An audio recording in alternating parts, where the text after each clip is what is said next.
ከኃጢአት ጥልቅ እስከ ቅድስና ማማ የቅድስት ማርያም ግብፃዊት አስገራሚ የሕይወት ታሪክ። በስመ አብ ወወልድ ወመንፈስ ቅዱስ አሐዱ አምላክ አሜን። ክብራትና ክቡራን የፋና መንፈሳዊ ቻናል ተከታዮች ዛሬ የምናቀርብላችሁ ታሪክ የሰው ልጅ ከወደቀበት የኃጢአት አዘቅት ተነስቶ እንዴት እስከ መላእክት ደረጃ ሊደርስ እንደሚችል የሚያሳይ ታላቅ ትምህርት ነው። ይህ ታሪክ የታላቋ እናት የቅድስት ማርያም ግብፃዊት ነው።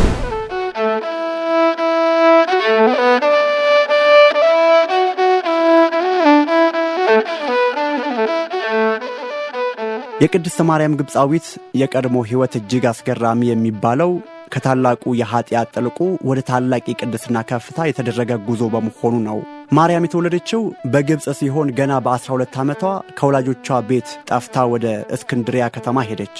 በዚያም ለ17 ዓመታት ያህል በዝሙት ሕይወቷ ውስጥ ወደቀች። የሚገርመው ግን ይህንን የምታደርገው ስለ ገንዘብ ሳይሆን በራሷ የፍትወት ፍላጎት ተገፋፍታና ሌሎችንም ወደ ኃጢአት በመሳብ ትደሰት ስለነበረ ነው።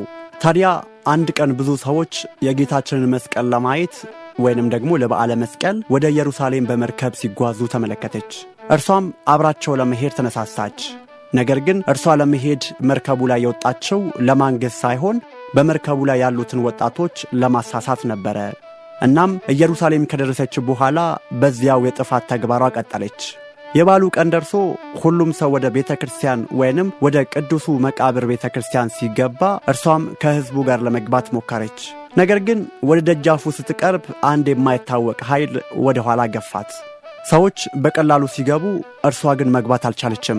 ደጋግማ ብትሞክርም በሩ እንደ ቅጥር ሆነባት።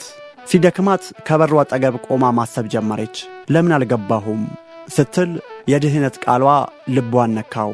እንዳልገባ የከለከለኝ የራሴ ኃጢአት ነው ስትልም ተረዳች። በሩ ላይ ያለውን የእመቤታችንን ስዕልም አየች። በለቅሶ ተደፍታ ከእንግዲህ ለጌታዬ አገልጋይ ለአንቺም ባሪያ እሆን ዘንድ ዕድል አገኝ ይሆን ስትል ተማጸነች። መስቀሉን ካየው በኋላም ዓለምና ደስታዋን እክዳለሁ ስትልም ቃል ገባች። ከጸሎቱ በኋላ ያለምንም ችግር ወደ ውስጥ ገብታ መስቀሉን ሳመች። የእግዚአብሔርን ምሕረትና የንስሐንም ምስጢር በዓይኗ አየች። ከቤተ መቅደስ ስትወጣ የእመቤታችን ስዕል ዮርዳኖስ ብትሻገሪ ዕረፍት ታገኛለች ስትል ሰማች። ጉዞዋንም ወደ በረሃ አደረገች። አንድ ሰው በሰጣት 3 ሳንቲም ዳቦ ገዝታ ዮርዳኖስን ተሻገረች። ለ47 ዓመታትም በበረሃ ሰው ሳታይ ኖረች። ከነዚህ ውስጥ የመጀመሪያዎቹ 17 ዓመታት እጅግ ፈታኝም ነበሩ።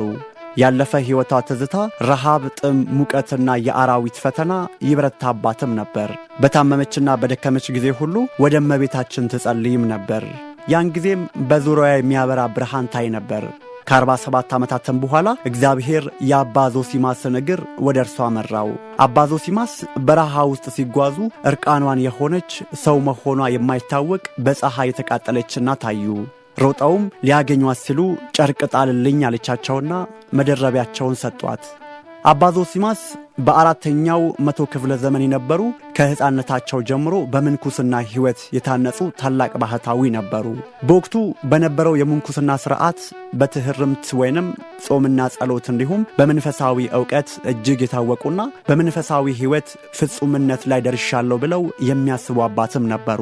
አባ ዞሲማስ ወደ በረሃ የሄዱትም ታሪኩ እንደሚያስረዳው ከሆነ በሁለት ዋና ዋና ምክንያቶች ነው።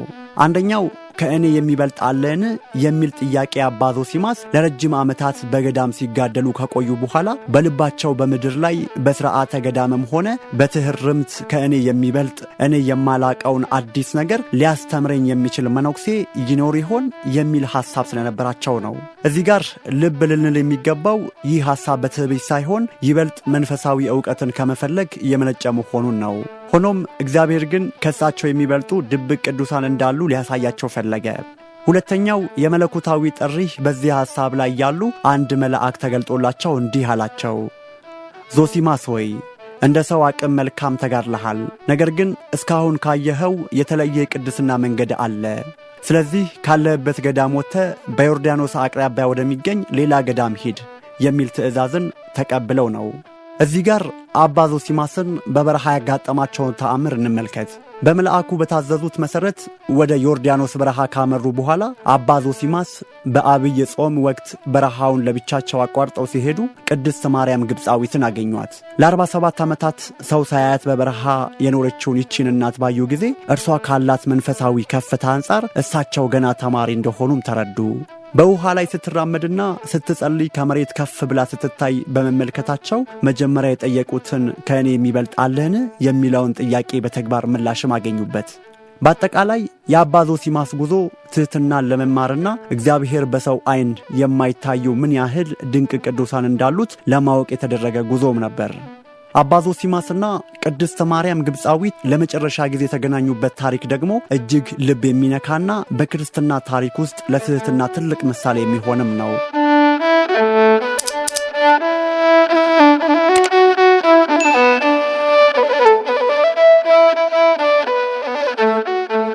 ባለፈው ዓመት መጀመሪያ ሲገናኙ ቅድስት ማርያም ግብፃዊት ለአባ ዞሲማስ አንድ አደራ ሰጥታቸው ነበር።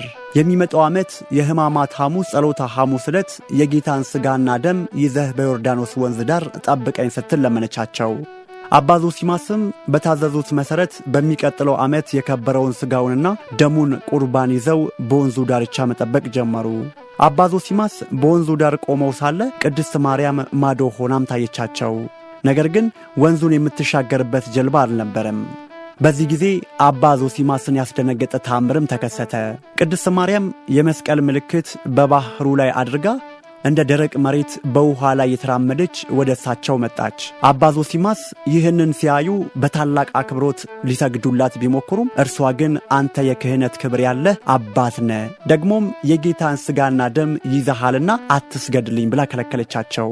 ቅድስት ማርያም በታላቅ ተመስጦ የጌታን ሥጋና ደም ከተቀበለች በኋላ ቅዱስ ስምዖን አረጋዊ የጸለየውን ጸሎት ደገመች። ጌታዬ ሆይ እንደ ቃልህ ባሪያህን በሰላም አሰናብተው፣ ዓይኖቼ ያንተን ማዳን አይተዋልና አለች። ከዚያም አባ ዞሲማስን በሚቀጥለው ዓመት ደግሞ መጥተው እንዲያዩኝ ስትል ጠየቀቻቸው። ታዲያ አባ ዞሲማስ በቀጠሮው መሠረት ከአንድ ዓመት በኋላ ወደ ቦታው ሲመለሱ ቅድስት ማርያም ግብፃዊት አርፋ አገኟት። ከሥጋዋ አጠገብ ባሸዋ ላይ እንዲህ የሚል ጽሑፍም ተጽፎ ነበረ።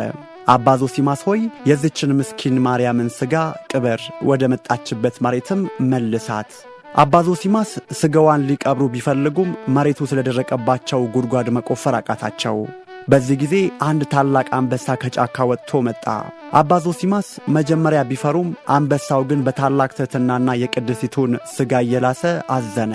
ከዚያም በአባ ዞሲማስ ትእዛዝ አንበሳው በሚስማሩ ወይንም በጥፍሩ መሬቱን ቆፍሮ አዘጋጀላቸው።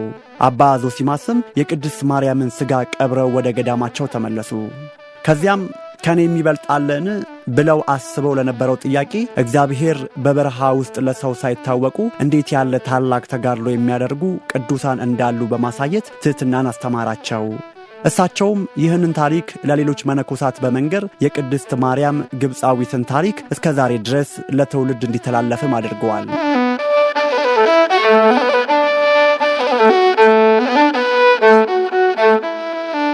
ታዲያ እኛ ክርስቲያኖች ከሷ ታሪክ ከምናገኛቸው ዋና ዋና ትምህርቶች መካከል አንደኛው የእውነተኛ ንስሐ ኃይልን ነው። ማርያም ግብፃዊቷ ለ17 ዓመታት በኃጢአት ሕይወቷ ውስጥ ከቆየች በኋላ ወደ ቤተ መቅደስ እንዳትገባ በረቂቅ ኃይል ስትከለከል የሕይወቷን ስህተት ተረድታለች። እውነተኛ ንስሐ የቱንም ያህል ትልቅ ኃጢአት ቢኖርብን የእግዚአብሔር ምሕረት ግን ከዚያ በላይ መሆኑን ያስተምረናል። ሁለተኛው ደግሞ ቁርጠኝነትና ተጋድሎን ነው።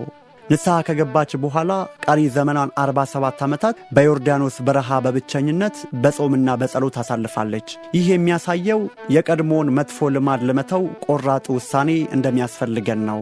መንፈሳዊ ሕይወት ትዕግሥትና ተጋድሎን የሚጠይቅ መሆኑንም እንረዳለን። ሦስተኛው የእግዚአብሔር ቸርነት ወይንም ደግሞ ተስፋ ለመቁረጥ ነው። የእሷ ታሪክ ለማንኛውም ሰው ተስፋ መቁረጥ እንደሌለበት ትልቅ ምስክር ነው።